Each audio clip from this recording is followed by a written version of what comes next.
안녕하세요. 모자란 글솜씨로 사연글을 쓰게 된 30대 후반의 지방 사는 평범한 여자입니다. 혹시 인생에 잊지 못할 음식이 있나요? 맛있다거나 좋아서가 아니라 이 음식을 먹을 때마다 운수가 좋지 않았다던가 나쁜 일이 있었던 일 같은 거요. 저에게는 그런 음식이 딱 하나 있어요. 많은 사람이 평생에 한 번은, 아니 매년 먹고 좋아하는 미역국이에요. 제 이혼과 이 미역국은 떼어놓을 수 없는 관계거든요. 제가 왜 미역국을 싫어하게 되었는지 여러분께 차분히 들려드릴게요. 저는 남편과 동갑으로 소개팅으로 만났어요. 남편도 저도 평범한 회사원에 지방에서 일하고 있었죠. 저는 본래 지방에서 살았었고 남편은 지방까지 일하러 온 경우였어요. 그렇게 저희는 1년 반의 연애를 거쳐 결혼하게 됐어요. 제가 결혼할 당시에만 해도 저의 친정아버지는 건축업으로 리모델링을 하며 돈을 벌고 계셨어요. 어머니는 오래전 돌아가셔서 아버지가 재혼하지 않고 저를 키우며 고생 많이 하셨어요. 제가 결혼할 때도 아버지는 그나마 벌어두었던 돈으로 낡아 빠져 못 쓰는 집을 한 채 사서 허물고 새로 예쁘게 지어주셨었죠. 1년을 고생하며 지어주신 게 저희 신혼집이었어요. 당연히 집 명의는 제 명의였고요. 고마움과 기쁨을 담았고 남편도 당시 아버지께 감사하다고 했었어요. 그러나 저희 결혼하고 4년이 지났을 무렵 아버지가 일을 하다 다치셨어요. 다시 돌아가고 못하고를 결정할 수준이 아니라 병원에 입원하고 안 하고를 결정할 수준이었기 때문에 저는 그때부터 아버지의 병고 안에 매달려 있었어요. 아침 일찍 일어나 집안일을 끝내고 출근해서 일하고 저녁에는 아버지 병수발을 들고 이게 저의 생활이었죠. 당시 저희는 임신이 잘 되지 않은 상황이어서 애를 가지려고 노력하던 차였는데 아버지의 병 때문에 시기가 계속 늦춰지고 말았어요. 그래도 남편의 일에 지장이 없도록 냉장고에는 반찬을 가득 만들어두고 주말에는 일찍 돌아와 남편과 함께 했죠. 그러나 아버지의 입원이 길어지자 남편은 물론 시댁과의 트러블이 계속 생기더군요. 어쩔 수 없다고 생각했어요. 2마리의 토끼를 잡는 건 무척 어려운 일이잖아요. 게다가 시댁은 악착같이 돈을 모아서 알부자가 된 사람들이라 시간을 금으로 아는 사람들이었거든요. 그 사람들에게 저의 병수발은 그야말로 시간을 허공에 뿌리는 것과 같다고 했어요. 시댁은 결혼할 때도 모은 돈을 아껴 썼어요. 그래서 원하던 결혼식도 하지 못했죠. 그때마다 돌아온 말은 엄마도 안 계시니 뭘 모른다는 말이었어요. 그때 왜 그 말을 참았는지. 차라리 화를 내고 결혼하지 않았더라면 더 나을 뻔했을지도 모른다고 생각해요. 그렇지만 당시에 저는 어렸고 이 결혼을 무르기에는 너무 멀리 왔다는 생각을 했죠. 결혼식 이후로는 시모가 친정에 대해 나쁜 말을 해도 꾹 참았어요. 시모가 어떻게 말하든 저는 외동딸로 아버지의 병고안을 멈출 수 없었고 그렇게 어영부영 시간은 흐르고 있었어요. 하루는 바쁘게 생활하다 저녁에 문득 달력을 보았는데 제 생일이었더라고요. 제 생일은 남편 생일보다 일주일 앞이었기 때문에 남편 생일을 생각하다 제 생일을 눈치챈 거죠. 하지만 이미 시간은 늦었고 그날 남편은 들어오지 않았어요. 문자로 제게 오늘 야근해야 해서 늦는다는 문자가 도착해 있었을 뿐이죠. 저는 한숨을 푹 쉬었어요. 그래, 바쁘면 그럴 수 있지. 그게 제 생각이었어요. 솔직히 이때쯤에는 그런 거 하나하나에 의미 부여하며 나를 챙겨주지 않은 남편을 탓할 힘도 의지도 없었어요. 게다가 나이가 30대에 내 생일 안 챙겨줬다며 투정 부르는 것도 웃기잖아요. 저는 그냥 이번 생일은 그냥 넘어가자 하고 편하게 생각했어요. 그래도 남편 생일은 챙겨줘야겠다 싶었는데 하필이면 그날 아버지 수술 날짜가 잡혀 있었어요. 남편과 함께 있었으면 했지만 아버지의 보호자가 저뿐이니 어쩔 수 없이 아침에 남편 미역국을 한솥 해놓고 냉장고에는 찜갈비와 잡채를 미리 해두었어요. 저는 탁자 위 쪽지에 용건과 축하한다는 말을 써놓고 병원으로 향했어요. 아버지의 수술은 그리 성공적이지는 않았어요. 그냥 상태를 지켜볼 수밖에 없다는 상황이었죠. 아버지가 정신을 차릴 때까지 병원에 있다 보니 이미 저녁 시간대가 되었더군요. 아버지는 매번 이곳에 와 있는 딸에게 고마워하면서도 미안한 마음을 가지신 것 같았어요. 저에게 가장 많이 한 말이 자신이 제게 짐이 된 것 같다는 표현이었죠. 저는 그런 말 하지 말라고 웃으며 아버지를 달랬어요. 남편이 잘해준다. 걱정할 거 없다. 그 사람이 나 대신 집안일도 잘해준다. 이렇게 거짓말을 늘어놓으면서요. 아버지가 걱정할 만한 일을 전하고 싶지는 않았어요. 제가 한 말이 거짓말이라 하더라도 아버지에게 마음의 위안이 될 수 있었다면 다른 거짓말도 많이 했을 거예요. 그렇게 저녁 9시쯤 저는 집에 도착했어요. 지친 몸을 이끌고 집 안에 들어서는데 현관에 신발이 가득하더군요. 평소보다 많은 신발에 이 늦은 시간에 누가 왔나 싶어서 안으로 들어갔더니 시부 남편까지 거실에서 TV를 보며 저를 기다리고 있었더군요. 어머님, 아버님, 당신까지 오늘 무슨 일 있었어요? 왜 저희 집 거실에서... 너 여태껏 어디서 놀다 왔어? 놀다 오다뇨. 오늘 아버지 수술 날짜 잡혀서 아버지 수술하는 거 기다리고 깨시는 것까지 보고 왔어요. 허구한 날 그놈의 아버지. 예, 너는 아직까지 결혼한 게 실감이 안 나니? 출가 외인이라는 말이 왜 생겼는지 몰라? 너 시집 오면 우리 집에 충성해야 하는 거야, 충성. 제가 충성을 안 하는 게 있었나요? 시댁 어르신들 생신 때든 어버이날이든 추석 명절에도 꼬박꼬박 가고 김장도 빠진 적 없고요. 일주일에 한 번씩 꼬박꼬박 전화도 드리는데 제가 뭔가 모자란 게 있었나요? 너희 아버지한테 너무 목매는 거. 아무리 사돈어른이 혼자서 힘들게 사신다고 해도 너는 우리 집에 더 노력을 해야 하잖아. 너 오늘 네 남편 생일인데도 다 잊어버렸더라. 내가 그 이야기를 듣는데 어찌나 마음이 아팠는지 모르지? 내가 얘를 어떻게 키웠는데, 그렇게 정성을 다해서 키웠는데 네가 어떻게 애 생일날 미역국 하나 안 끓여줄 수가 있어? 너희 아버지가 그렇게 대단하니? 그렇다고 내 아들 핍박할 이유는 없잖아. 이럴 거면 결혼을 왜 했니?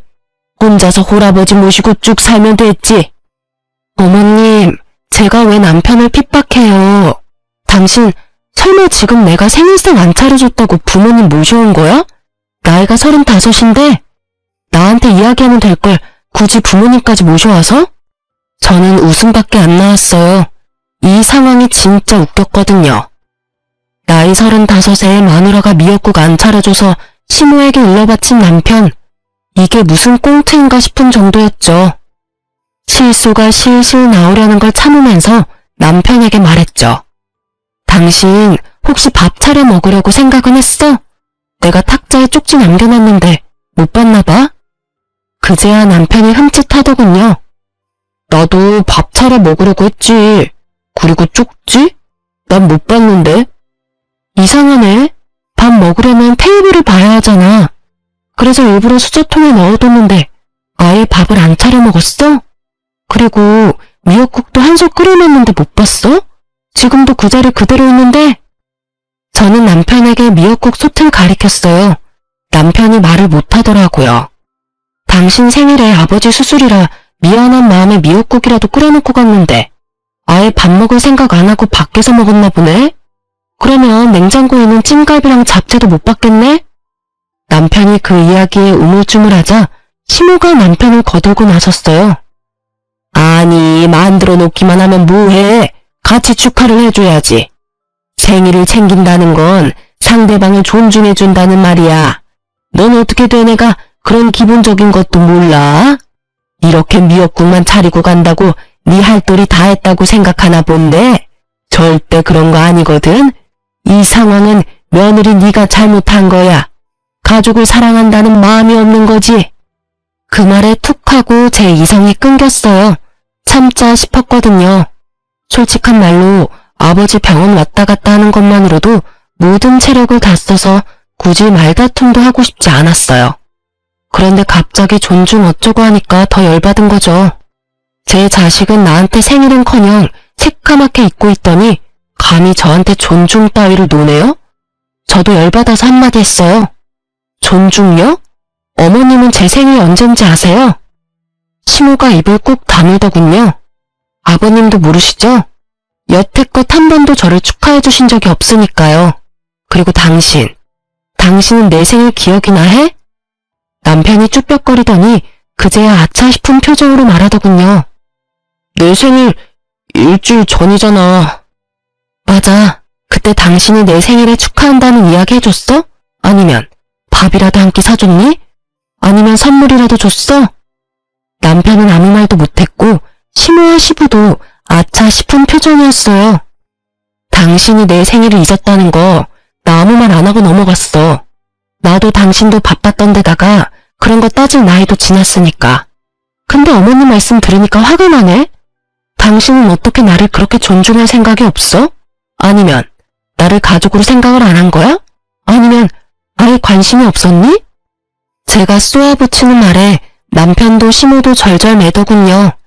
시모는 본인이 한 이야기가 있으니 뭐라 하지도 못하고 남편은 잊어버린 게 본인이 맞으니 아무 말 못하고.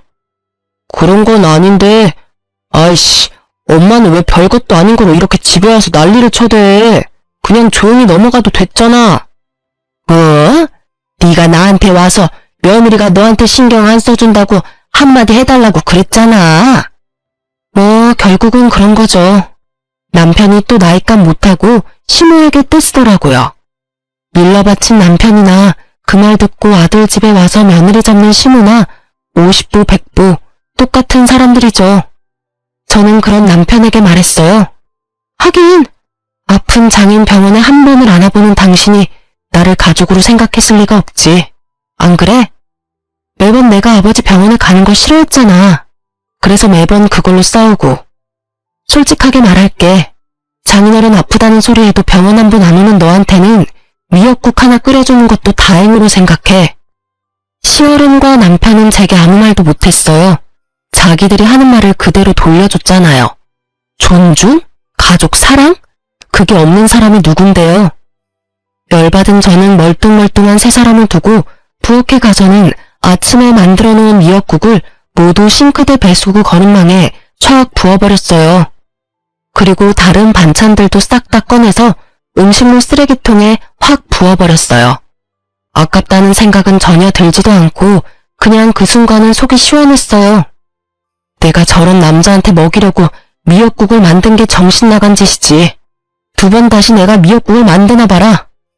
다 들으라는 식으로 크게 혼잣말하고 시원하게 쏟아붓는 미역국을 보니 그나마 막힌 속이 조금은 뚫리는 기분이었죠.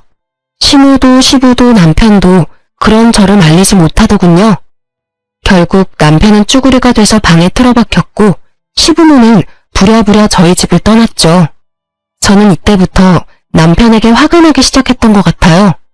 우리끼리 조용히 해결해도 될 일에 시부모를 끌어들이는 생각 없는 사람이 내 남편이라는 것도 너무 짜증났고요. 이렇게라도 정리가 돼서 다행이라고 생각하고 있었죠. 저는 이때 이 사람들이 제게 더 반박하지 않은 게 다 본인들이 잘못했다는 걸 깨달아서 그런 거라고 생각했는데 그게 아니라 다른 음흉한 생각이 있었던 거예요. 제가 그걸 알게 된 건 아버지의 3일장 마지막 날이었어요. 미역국 사건이 있고 몇 달 안 돼서 아버지는 결국 돌아가시고 말았어요. 너무 죄송한 마음이 많이 들었어요. 손주 한 번 안겨드리지도 못했고 맛있는 거 대접도 제대로 못 해드렸는데 이렇게 허망하게 가실 줄은. 저는 저대로 힘든 상황에 봉착했어요. 당시에 일을 하고 있었음에도 생활비를 제외한 돈은 거의 대부분 아버지의 병원비로 들어갔어요.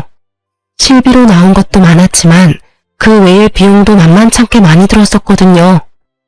결국 친정집은 아버지가 돌아가시고 완전히 폭삭 사라져버렸죠. 아버지가 노후를 보낼 생각으로 구해두었던 집은 결국 빚만 잔뜩 남긴 채 다른 사람에게 팔려갔고 딸인 제게 남은 건 몇만 원 남지 않은 아버지의 통장들이었죠. 이미 결제한 장례식 비용을 어떻게 갚아야 하나 걱정하던 중 남편과 시댁에서 저를 찾아왔더군요. 이제 막 모든 것이 끝나고 마음을 추슬러야 하는 이때 그들이 저를 데리고 간 곳은 한정식 가게였어요. 저는 처음으로 이 사람들이 고생한 나를 위해 이곳에서 식사를 대접해준다고 생각했어요. 여태까지 서운하고 힘들었던 마음이 천천히 녹아드는 기분이었죠. 하지만 이상하다는 생각도 했어요. 시부모와 남편 신우가 저를 무척이나 살피는 표정으로 바라보았거든요. 이상하게 생각하기는 했지만 깊이 생각하지는 않았어요. 아니, 생각할 여유가 없었다는 게 맞는 말일 것 같아요. 그렇게 한정식 코스 요리를 다 먹고 났더니 마지막으로 식사가 나왔어요. 그런데 제 식사에 미역국이 나왔더군요. 저는 주변을 보았어요. 나머지는 미역국이 아니었거든요. 제 생일도 아닌데 왜 미역국을 주나 싶었는데 식사가 얼추 끝났다 싶었는지 그제야 시무가 입을 떼더군요. 그래, 고생했다. 아버지 3일장 끝났으니 이제 한시름 놓을 수 있을 거야. 네. 그리고 우리가 네 생일날 무심했던 게 너무 미안해서 이곳으로 데려온 거야. 그러니 그 일은 잊고 새로 좋은 가족이 되어보자는 의미로 받아들이면 된다. 이 미역국이 그런 의미였나 싶어 미역국을 한술 떴어요. 입으로 미역국을 가져가려는데 시무가 말을 하더군요. 그리고 네 아버지가 돌아가셨으니 내가 너에게 제안할 게 있어. 너도 그리 나쁘지는 않은 이야기일 거다. 너 병원에 입원해 계신 내 시어머니를 알고 있지? 너의 시조모 말이다. 네, 여러 가지 지병으로 요양병원에 입원해 계신 건 알고 있어요. 너희 아버지 간병하면서 이래저래 병간호일도 몸에 붙었을 테니 이번에는 네가 너희 시조모 수발을 좀 들어줘야겠다. 저는 순간 당황해서 미역국을 먹지도 못하고 고개를 들어 시무 얼굴을 쳐다봤어요. 제가요? 그럼 너 말고 누가 있겠니? 다 늙어서 힘도 없는 이 시어머니가 아랴? 너 여태까지 네 아버지 수발 잘 들었잖니? 설마 지댁에서 시키는 거라서 하기 싫다는 건 아니지? 공짜로 하라는 건 아니다. 네 시조모 앞으로 보험금이 좀 있어. 그분이 자기 수발 드는 자식에게 그 보험금 전액을 수령임으로 해주겠다 하지 않니? 어차피 오늘 내일 하는 늙은이고 네가 일만 잘해주면 손쉽게 상속받을 수 있는 일이야. 당시 시조모는 간병사가 모시고 있었는데 시조모는 가족들이 자기를 버렸다고 생각한 것 같았어요. 그러면서 수발 들어주는 사람에게 남은 재산인 보험금을 주겠다고 했던 거예요. 시부의 형제자매가 이남 일녀였는데 하겠다고 나선 사람이 선뜻 없던 모양이에요. 그리고 아무 지식도 없는 큰아버지의 손주가 간병하러 갔다가 시조모에게 욕만 얻어먹고 쫓겨난 모양이라 이 사람들은 제가 그 역할에 딱 안성맞춤이라 생각한 모양이더군요. 눈앞에 미역국이 갑자기 꼴도 보기 싫어지면서 제가 여태 이 방에서 먹은 것들이 역겹게 느껴졌어요. 이 사람들이 내게 마음을 써줄 리가 없다는 게 너무나 확 다가왔거든요. 그럼 제가 시조모님을 모시면 그 수령이는 제 이름이 되는 건가요? 그건 아니지. 당연히 아들 이름으로 들어가게 되는 거지. 그럼 안 할래요. 할 필요가 없잖아요. 어차피 남편 이름으로 들어가면 저한테 한 푼도 안 떨어질 테니까. 여보, 무슨 소리야.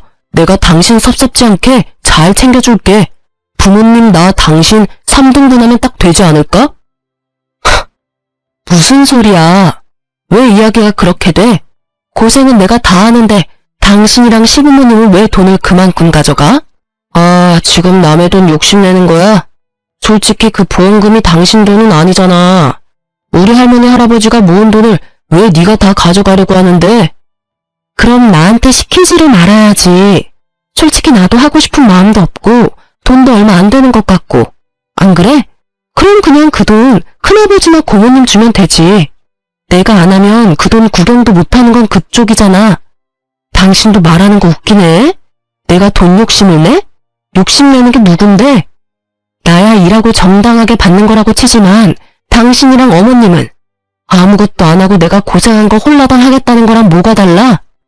재주는 곰이 부리고 돈은 주인이 받는다더니 딱 주인 노릇하려고 그러는 거 내가 모를 줄 알았어? 보자 하니까 사람을 아주 집안에 달린 식모처럼 부리려고? 야, 적당히 까불어. 누가 언제 너 식모처럼 부린대? 말 똑바로 해라. 돈 준다잖아. 솔직히 장인어른 아플 때는 돈 없이도 수발 잘 만들더니 왜 시자가 들어가니까 하기가 싫어? 솔직히 네 아버지 노가다로 돈도 못 벌고 고생만 했잖아. 돈 한 푼 없는 영감 모실 때는 효녀인 척 다 하더니 왜 우리 할머니 보험금 많다니까 그 돈 탐나서 이런 식으로 뻣뻣하게 구는 거야? 너 지금 우리 아버지한테 뭐라고 했어? 새끼야, 지금 네가 살고 있는 그 집도 그 노가다 하는 아버지가 준 집이다. 와, 네가 이런 식으로 생각하는 줄 알았으면 예전에 너랑 인연 끊어버리는 건데. 그리고 네가 돈 준다면 내가 그 수발 드는 거 할 줄 알았어? 천만금, 아니 억만금을 줘도 나 그 집에서 수발 안 들어, 미친 새끼. 그 집구석에 자식 손주가 몇 명인데 내가 수발을 들어? 그리고 어떻게 된 집구석이 그 많은 사람 중에 한 사람 나서서 들겠다는 놈이 없어? 양심은 어디다 갖다 팔아먹었니? 남한테 대리호도 시키고 돈 빼내가는 도둑놈 같은 놈이 남의 아버지를 욕해? 그만해라. 너 남편한테 그런 말버릇은 너무하지 않니? 그리고 하기 싫으면 관둬. 대신 그거 하기 싫으면 이혼해. 어차피 우리도 너한테 정 같은 거 없어. 가족이 서류로 연결만 된다고 가족이니? 끈끈한 피가 없이는 가족이 못 되는 거야. 너 대신 우리도 좋은 며느리 찾아볼 테니까 너도 네 갈 길 가. 보자 하니 아주 남편을 쥐잡듯 잡고 있어. 너는 시부모가 눈 시퍼렇게 뜨고 보고 있는데도 아주 남편을 잡는구나. 생각이라는 게 있긴 하니? 이혼하라고 그러면 제가 겁나서 예, 수발 들게요 할 줄 알았나 봐요. 근데 어쩌죠? 저도 이제는 더 이상 그쪽 집안이랑 상종도 안 하고 싶은데 자식 새끼를 어떻게 키우면 저렇게 장인어른한테 막말하는 놈으로 키울 수가 있어요? 게다가 여태껏 그런 성격도 잘 숨기고 있었네. 우리 집에서 편하게 들어와 살면서 열심히 우리 아버지 씹었겠네? 노가다 하는 영감이 해준 집에 돈 한 푼 없이 얹혀 들어와서 살았던 주제. 이혼할 테니까 오늘 내로 당신 짐 챙겨서 나가. 나 당신이랑 같이 사는 거 완전 징그럽고 더러워. 제 말에 벙친 건 남편이었어요. 갑작스레 이혼 이야기가 오가니 본인도 놀란 듯 하더라고요. 뭐 놀란 건 시부모도 마찬가지였지만요. 이혼하라고 하면 제가 겁나서 알겠노라 할 줄 알았나 보더라고요. 그런데 어느 딸이 아버지 모욕당하는데 가만히 있어요? 그런데 남편이 저한테 한숨을 쉬며 진짜 동정심 가득한 표정을 지으며 말하더군요. 당신 지금 제정신이야? 이 집 팔아봐야 얼마 안 나와. 그리고 어차피 재산 분할하면 이 집 판 금액도 나눠야 하고. 어차피 여기서 나쁜 건 당신인데 왜 당신이 당당하게 이혼하자고 하는 건데? 너 돈 있어? 어차피 당신 아버지 병수발 든다고 돈 다 썼을 거 아니야. 괜한 고집 부리지 말고 그냥 하겠다고 해. 그러면 완만하게 끝날 일이잖아. 이혼은 당신 어머니가 하라고 했고 나쁜 건 내가 아니라 너고. 나를 유책 배우자로 만들고 싶은 모양인데 시댁 병수발 강제로 들라고 하는 거 문제 있는 거 몰라? 그리고 남의 아버지 모욕한 것도 문제 있고 나 동정하기 전에 당신부터 동정하는 게 어때? 지금 이 집에서 나가면 어차피 당신 시댁 들어가거나 전세 월세 가야 할 텐데 당신도 돈 그리 많은 건 아니잖아. 안 그래? 오지랖 넓게 내 걱정은 하지 마. 나 알아서 할 테니까. 제 말에 남편도 시부모도 마치 저를 정신 나간 사람처럼 보더군요. 제가 이혼을 선택한 게 그 사람들한테는 어이없는 일이었던 것 같더라고요. 그렇지만 이 상황에서 어떤 여자가 시댁의 저런 요구를 받아들일 수 있겠어요? 돈 문제를 떠나서 남의 손으로 효도를 시키겠다는 그 마인드 자체가 잘못돼도 한참을 잘못된 거죠. 차라리 남편이 자기가 할 테니 나한테 조금만 도와달라고 했다면 제가 해주겠다고 했을지도 몰라요. 그런데 아예 저한테 모든 걸 맡기겠다고 하다니. 결국 저는 남편과 이혼 조정에 이르게 됐고 이혼은 생각보다 제게 유리하게 진행됐어요. 남편은 제가 집안일을 내버려 두고 친정 일에만 열심히 한다며 저를 몰아갔지만 저는 그 사람들이 해달라고 했던 걸 알려줬죠. 병시중을 요구하고 장인어른을 모욕했던 걸요. 그것도 친정아버지 장례식 마지막 날에 그런 일을 했다고요. 변호사를 잘 만나서 그런지 저는 위자료와 집에 대한 소유를 인정받고 이혼하게 됐어요. 아이가 없어서 어떻게 보면 좀 더 깔끔하게 정리가 됐다고 봐야죠. 그리고 법적으로 서류상으로도 이혼이 정확하게 완료된 날, 저는 미뤄뒀던 일을 한 가지 해결했어요. 바로 아버지의 사망보험금을 타는 일이었죠. 아버지가 병원에 입원하고 통장 관리는 거의 제가 하고 있었는데 매번 아버지가 30만 원 정도는 통장에 넣어두라고 했었어요. 무슨 일인지 물었지만 아버지가 대답을 안 해줘서 자동이체라고는 생각을 했는데 그게 생명보험일 줄은 몰랐거든요. 그냥 실비랑 메디컬 보험만 있다고 생각했는데 알고 보니 생명보험을 여러 개 들어놓으셨더라고요. 하나당 금액은 얼마 안 되는데 다 합치니 1억 5천쯤 되었어요. 저는 받은 위자료와 신혼집 한 돈, 아버지 보험금 다 합쳐서 괜찮은 평수의 아파트를 샀어요. 그리고 제가 아파트를 샀다는 사실이 무척 빠르게 전 남편에게 전해졌더라고요. 제가 카톡 프사에 제 집 사진을 올리자 전 남편이 그날 저녁 바로 제게 만나자고 하더군요. 할 이야기가 있다면서요. 저는 전 남편을 만나러 나갔어요. 무슨 일로 만나자고 했어?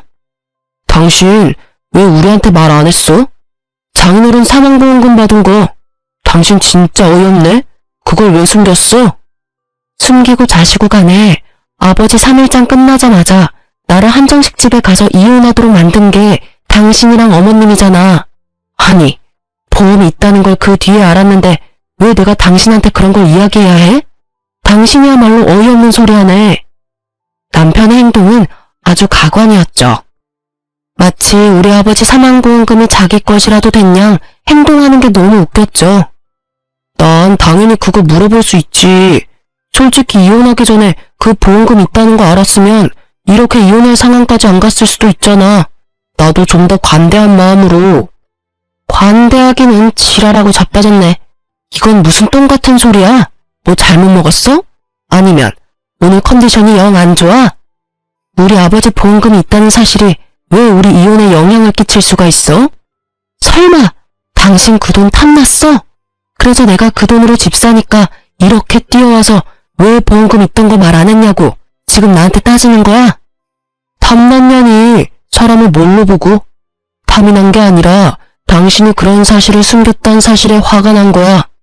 그 돈이 있었다면 당신이 장인어른 수발 들어갈 때 우리 엄마가 아무 말도 안 했겠지.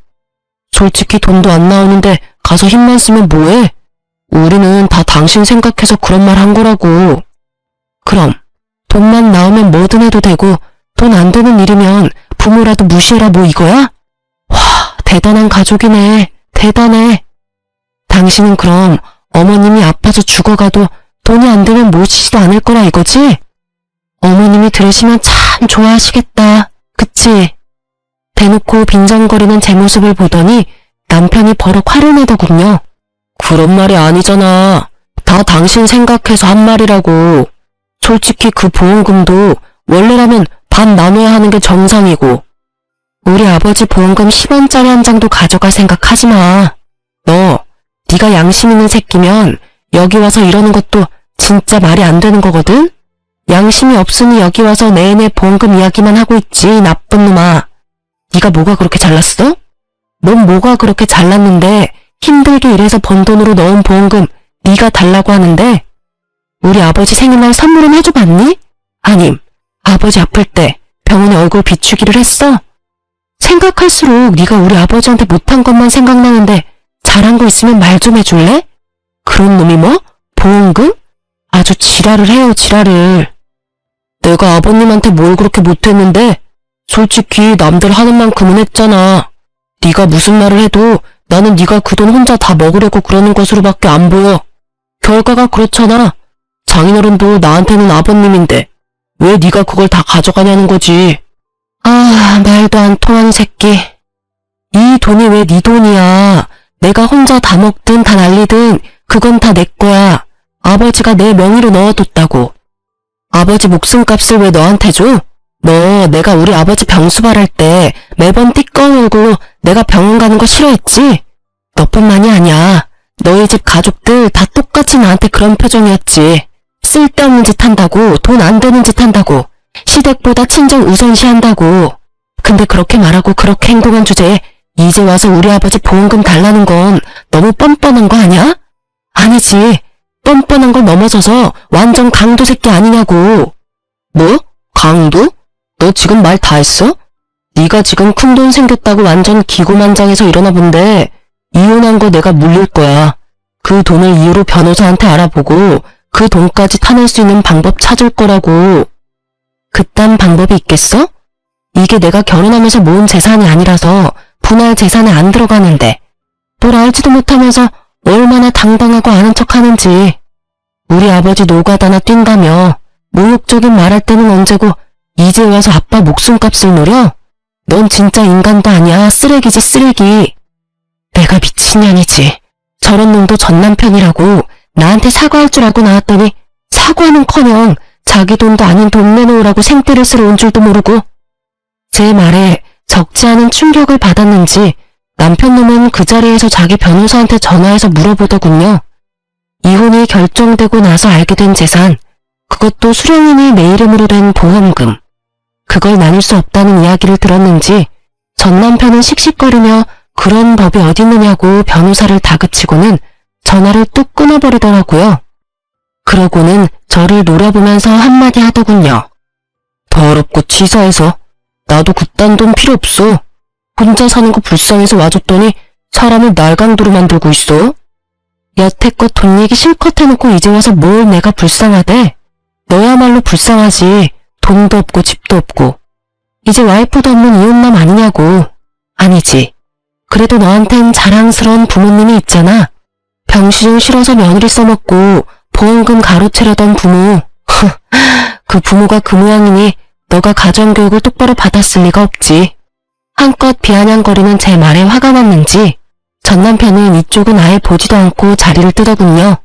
자기가 만나자고 해놓고는 마음대로 안 되니 멋대로 떠나면서 제가 불쌍해서 와줬다는 전 남편을 보며 참으로 헤어진 게 잘한 일이라는 걸 실감했어요. 저런 찌질이 수전무 같은 인간이랑 같이 살았던 시간이 아깝다고요.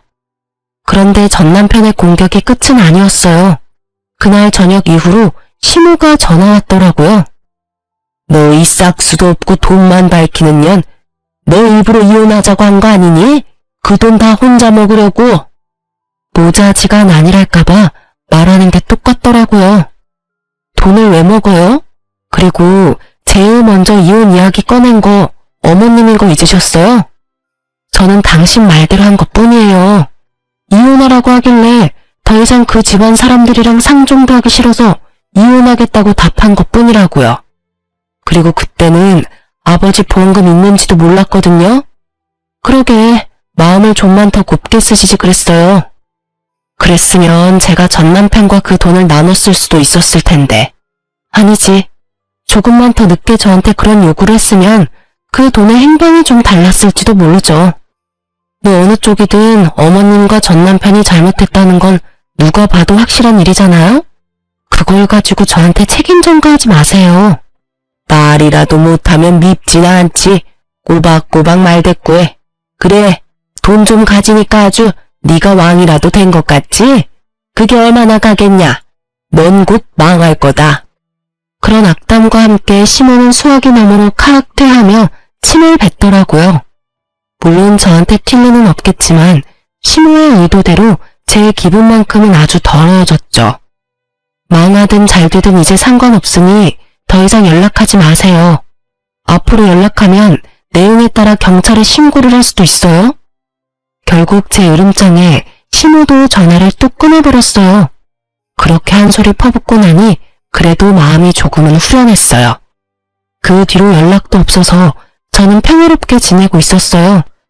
아니요, 평화로운 척했죠. 필사적으로. 있는 게 이기는 거라고 생각하면서 말이죠. 그렇게 몇 달이 지난 뒤 저는 전 남편과 아주 어이없는 재회를 하게 됐어요. 그날은 오랜만에 미역국을 만든 날이었어요. 저는 아파트 화장실에 문제가 발생해서 인테리어 업자를 부른 상태였어요. 하는 김에 옛날식 인테리어도 확 바꾸려고 말이죠. 그런데 작업하는 분들이 들어오는데 전 남편이 있더라고요. 저랑 전 남편 둘 다 순간 어안이 벙벙해서 당황했지만 아무 일 없는 척하며 그들을 대했어요. 전 남편도 다른 사람들과 똑같이 작업복을 입고 있더군요. 그걸 보는데 처음에는 당황해서 말도 안 나왔지만 계속 보다 보니 웃음이 계속 나올 것 같더라고요. 저희 아버지 노가다 한다며 욕해놓고는 본인이 이혼한 지 몇 달 만에 비슷한 사람이 돼서 나타났으니 말이죠. 저도 전 남편도 다른 사람들 있을 때는 아무 말 하지 않았어요. 그리고 점심시간에 다른 사람들이 식사를 하러 간 틈에 저와 전 남편은 이야기를 나눌 수 있었어요. 여기가 당신 집인지는 몰랐어. 좋은 곳에 집 얻었네? 그동안 잘 지냈어? 전 남편은 그동안의 도끼가 좀 빠진 모양이었어요. 마지막에 봤을 때는 그렇게 당당하게 굴며 못되게 굴더니 말이죠. 난 잘 지냈지. 직장도 집도 안정돼서 편해. 당신은? 여기 있는 걸 보니 할머님은 아직 살아계시나 보네? 할머니 돌아가셨어. 그 말에 살짝 저도 놀랐어요. 돌아가셨다니 안 된 일이지만 보험금 받아놓고 전 남편이 이리 사는 게 이상해서 물었죠. 당신 그때 할머니 모시러 간다고 하지 않았었나? 당신 어머님이 나한테 시주머님 모시라고 할 때 그때 이야기해줬었잖아. 그분 모시면 돈 나온다고. 아, 다른 사람이 결국 할머님 수발든 거야? 아니야, 내가 다 했어. 재혼하려니 시간이 촉박하고 어머니가 며느리한테 우리 목 나눠주느니 우리끼리 나누자고 하시는 바람에. 근데 알고 보니 다 거짓이었더라고. 뭐가? 거짓이랄 게 있어? 누가 거짓말을 했는데? 할머니가 가지고 계신다던 그 보험금이 아예 없는 거였어. 돌아가시기 전에도 이상하다 생각은 했었거든. 나가는 보험료가 얼마 안 되는데 그 큰 액수의 보험금이 있다니 말이야. 보험금 2억이랬나? 그때는 눈이 멀었었지. 그런 의심이 들었는데도 확인도 안 해보고. 아, 보험을 완납해서 그런가 보다 했거든. 근데 아니었어. 아예 생명보험 자체가 없었더라고. 설마. 제 말에 남편이 쓴웃음 지으며 말하더군요. 보험이 없었으면 차라리 나을 뻔했지. 근데 애매한 보험 하나가 있는데 거기서 할머니 돌아가시자마자 보험 대출 받은 거 갚아야 한다고. 결국은 가족들끼리 돈 보태서 갚고. 근데 어차피 얼마 안 되는 보험이면 대출 금액도 얼마 안 됐을 텐데 갑자기 이렇게 돈이 없어질 리 없잖아. 월급에서 갚으면 금방 갚을 돈인데. 예리하네. 사실 할머니 보험금 이야기만 믿고 일 그만두고 사업을 크게 벌렸거든. 대출도 마구잡이로 하고 투자금도 여기저기서 끌어들였는데 결국 완전 망해버려서. 나 혼자 대출하고 투자금 받고 했으면 그나마 나았을 텐데 부모님 그 보험금 믿고 내 사업에 끼어드시는 바람에 다 같이 망해버렸지. 부모님이 악착같이 모아놓은 돈 다 털어서 빚 갚고 나니까 남는 게 없더라. 집 하나 있던 곳마저 넘어가 버린 데다가 할 수 있는 일이 없어서 배달일 했는데 여기저기 바쁘게 뛰어다니는 건 체력 때문에 힘들고 돈도 많이 안 돼서 결국은 노가다 하는 거지. 이야기를 듣고 있으니 아주 한숨이 푹 나오더군요. 이렇게 될 줄 알았다고 하면 참으로 나쁜 말일까요? 그래, 일은 몸에 맞아? 우리 아버지가 어떻게 돈 벌었는지 확인해보니 기분이 어때? 그냥 미안하다고 생각해. 내가 그때는 왜 그랬나 싶은 거지. 아주 복에 겨워서. 투정 부리다가 일 다 망친 느낌이야. 당신이 아버지 병시등 들면서 본가에 자주 왔다 갔다 했거든. 밥 먹으러도 가고 할 일 없으면 가기도 하고. 그랬더니 부모님들 생각이 나한테 옳은 것 같아. 너와 연애하고 결혼할 때는 내게도 그런 편견 같은 건 없었을 텐데 내가 왜 그랬을까 싶기도 하고. 솔직히 지금도 당신이랑 이혼한 건 모르고 싶기도 해. 그때 내가 한 선택은 온전한 내 선택이 아니었으니까. 그래서 말인데 당신도 여전히 혼자인 것 같고 나도 다른 여자는 없어. 이번에야말로 애 낳고 잘 살아보지 않을래? 결국 마지막에는 전 남편이 재결합 이야기를 꺼내더군요. 애가 없다는 게 이토록 다행이라고 생각할 줄이야. 아마 애가 있었다면 남편은 더욱 집요하게 저를 설득하려 했을지도 몰라요. 아니? 나는 당신이랑 다시 살 생각이 전혀 없어. 당신이랑 같이 살며 내 아버지한테 미안한 기분만 들거든. 그리고 당신이 아무리 바뀌어도 바뀌지 않는 게 있어. 이미 상처 입은 내 마음 말이야. 그건 어떤 걸로도 치유되지 못하고 어떤 식으로든 해결하지 못해. 재결합을 하면 더 단단하게 굳어질 거라고 생각해? 아니, 틀렸어.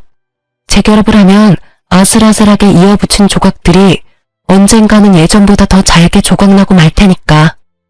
이쯤에서 그런 생각은 접어. 나는 당신이 사과했으면 됐어.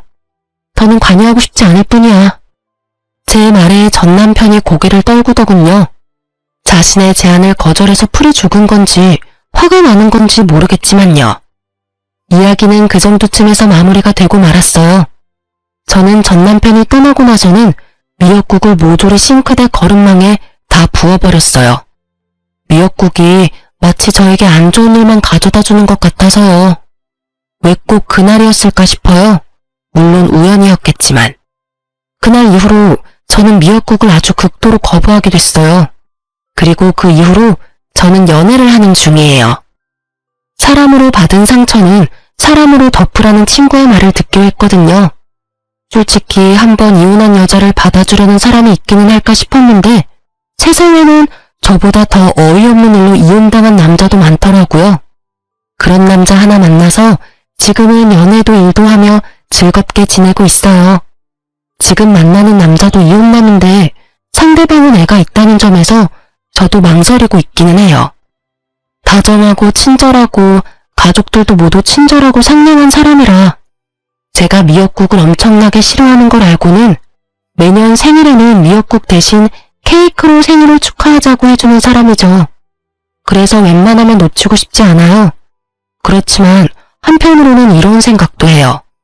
제 전 남편도 처음부터 그렇게 나쁜 사람은 아니었다는 걸요. 그 사람도 처음에는 뭐든 이해해주고 같이 고민해주는 착한 사람이었거든요. 시간이 흐르면서 변하는 사랑만큼 추한 건 없는 것 같아요. 사랑이 우정이나 정이 된다면 모를까. 저처럼 사랑이 원수가 되면 끝맛이 참 씁쓸하거든요. 그 사람과의 좋은 추억은 여전히 가슴에 있지만 그런 가슴에 못을 박아버린 것도 그 사람이니까요. 그 뒤죽박죽인 상황을 해결도 못하고 끙끙거리면 결국은 손해는 본인만 받잖아요. 그러니 여러분 속으로 앓고 계시지 마세요. 속병 생겨요. 저는 다 털어내고 마음만은 편하게 살고 있어요. 여러분들도 편안한 하루하루를 보내셨으면 좋겠어요. 글 읽어주셔서 감사합니다.